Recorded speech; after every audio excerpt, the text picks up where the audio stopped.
Assalamualaikum warahmatullahi wabarakatuh. Saya perwakilan dari kelompok 24 akan menyampaikan hasil dari tutorial kelompok kami. Kelompok kami yang difasilitatori oleh Ibu Yuni Astini, SKM, MKes, dan yang beranggotakan berikut. Di sini ada kasusnya, judulnya waspadalah.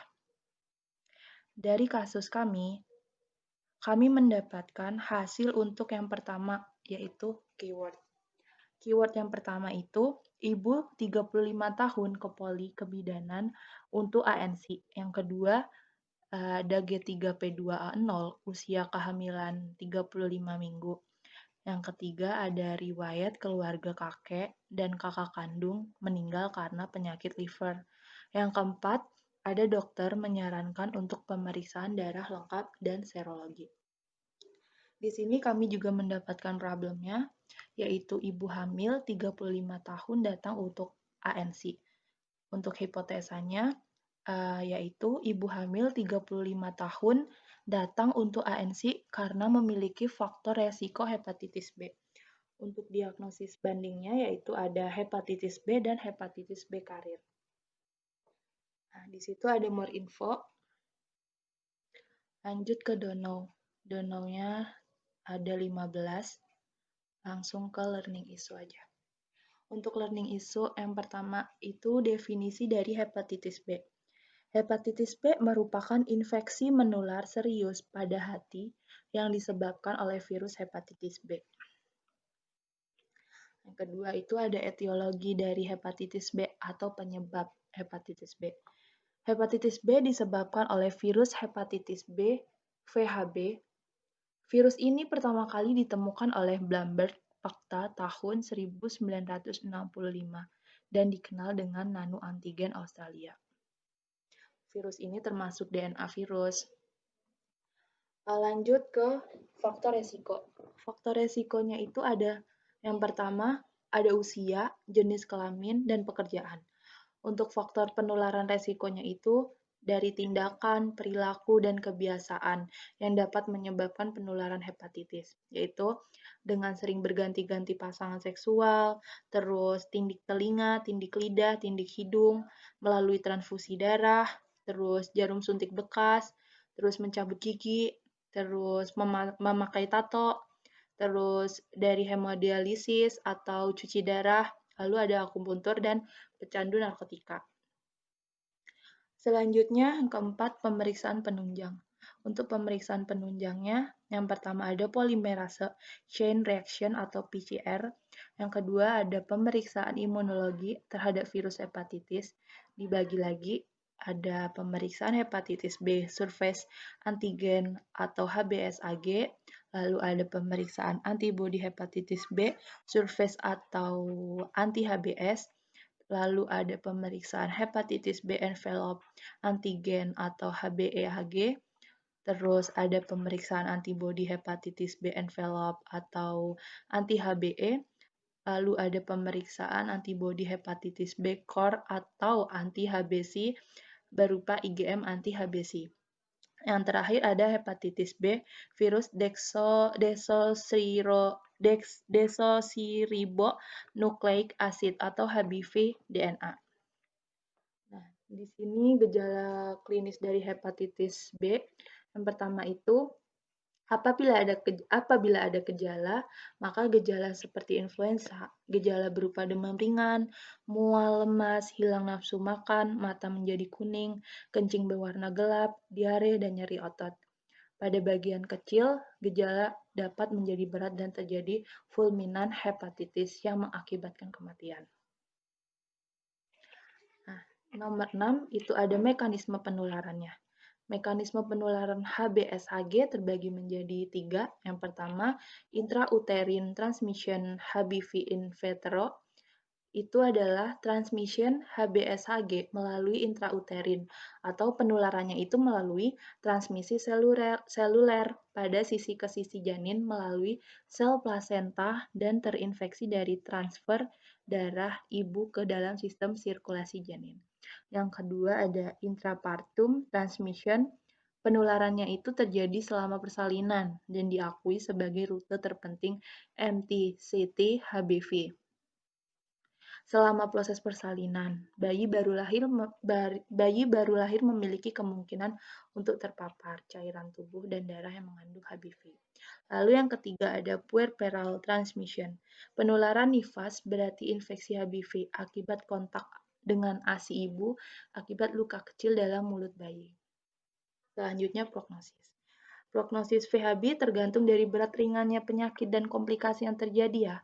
Infeksi VHB pada penderita tanpa menimbulkan gejala klinis dan juga tidak ada penyakit lain sebagai penyerta, maka prognosisnya baik. Tetapi bila terdapat penyakit jantung, DM, atau diabetes mellitus dan anemia, maka akan memperburuk sehingga prognosisnya menjadi lebih buruk 90%. Lalu nomor 8, komplikasi hepatitis. Hepatitis B yang bersifat kronis beresiko menyebabkan komplikasi, yaitu yang pertama ada sirosis. Sirosis ini infeksi hepatitis B dapat menyebabkan peradangan yang memicu terbentuknya jaringan parut pada organ hati. Lalu yang kedua ada kanker hati, itu hepatitis B kronis tidak segera jika hepatitis B kronis tidak segera ditangani, maka infeksi dapat memicu kemunculan sel kanker yang dapat berkembang menjadi kanker hati. Yang ketiga ada gagal hati, di mana kondisi ini terjadi ketika infeksi hepatitis B telah menyebabkan kerusakan hebat pada organ hati, sehingga hati tidak berfungsi lagi. Nah, nomor 9 ada epidemiologi hepatitis B. Hasil Riskesdas Biomedis tahun 2007 dengan jumlah sampel 10.391 orang menunjukkan bahwa persentase HBsAg positif 9,4%. Persentase hepatitis B tertinggi pada kelompok umur 45-49 tahun itu 11,92%. Untuk umur lebih dari 60 tahun itu 10,57% dan umur 10-14 tahun itu 10,2%. Untuk HBsAg positif pada laki-laki dan perempuan hampir sama, yaitu 9,7% dan 9,3%. Hal ini menunjukkan bahwa 1 dari 10 penduduk Indonesia telah terinfeksi virus hepatitis B. Lanjut ke edukasi hepatitis B atau pencegahannya. Untuk pencegahan umumnya dengan menghindari kontak langsung dengan cairan tubuh pasien yang diketahui terinfeksi hepatitis B, lalu ada konseling hepatitis B pada semua individu beresiko tinggi terinfeksi hepatitis B, lalu ada pemberian pengetahuan mengenai hepatitis B pada pasien dan keluarga pasien. Untuk enzim pada hepar nomor 11. Enzimnya itu ada 2. Yang pertama itu ada enzim transminase, dibagi lagi menjadi enzim alanin transminase, serum glutamat piruvat transferase, lalu ada aspartate transaminase, terus ada serum glutamat oksaloasetat. Yang kedua ada enzim alkalin fosfatase dan gamma glutamil transferase. Lanjut ke 12 terapi hepatitis. Nah, itu ada 2 terapi. Yang pertama terapi analog nukleosida. Nah, terapi ini dilakukan dalam waktu terbatas atau seumur hidup. Terus terapi dapat dihentikan apabila pasien hepatitis B dengan HBeAg positif mengalami serokonversi HBeAg dengan HBV DNA yang tidak terdeteksi. Pada pasien dengan HBeAg negatif, terapi golongan analog nukleosida dihentikan apabila HBV DNA terbukti negatif pada 3 pemeriksaan dengan interval 6 bulan. Selanjutnya, terapi interferon.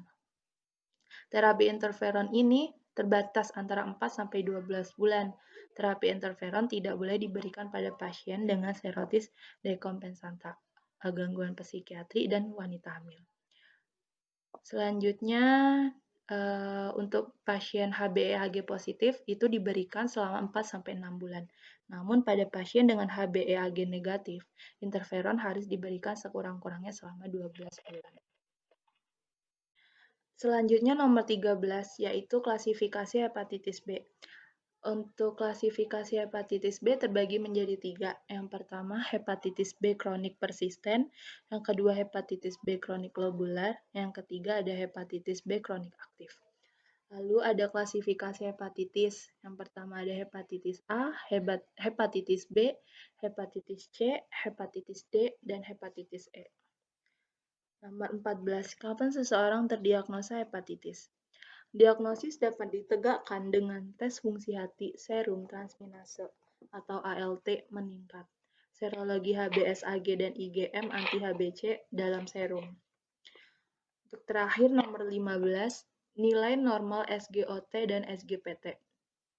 Untuk nilai normal SGOT laki-laki yaitu 0 sampai 50 urin per liter, sedangkan perempuan 0 sampai 35 urin per liter.